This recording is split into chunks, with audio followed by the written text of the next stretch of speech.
કે રામાયણ ઘરની અંદર છે અને મહાભારત ઘરની બહાર છે. બિલકુલ સાચી વાત. આ બંને ધર્મગ્રંથ છે, બંને અગત્યના છે.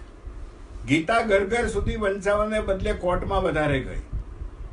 અને બહુ સાચી વાત તો એ છે કે રામાયણ અને મહાભારતનો જો કોઈ ડિફરન્સ હોય તો એટલો જ છે કે રામાયણની અંદર કોઈ ગાદીએ બેસવા તૈયાર નથી.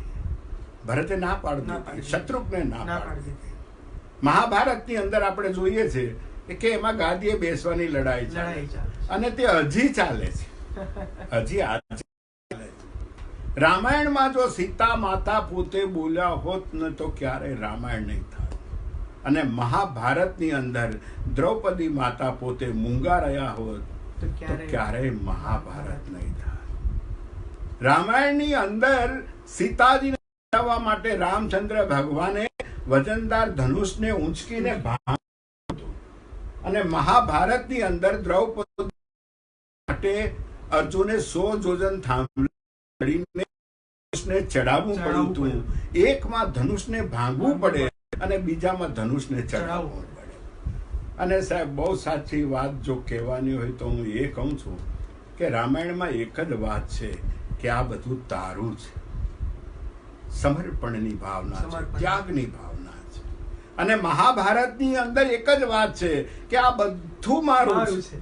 એટલે જે ઘરની અંદર તારું તારું હોય છે એ ઘરની અંદર રામાયણ હોય છે, અને જે ઘરની અંદર મારું મારું હોય છે એ ઘરની અંદર મહાભારત.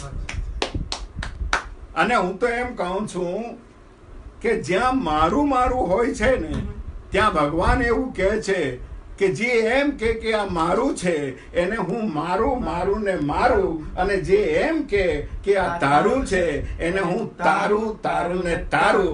આ રામાયણ અને મહાભારત વચ્ચેનો તફાવત છે.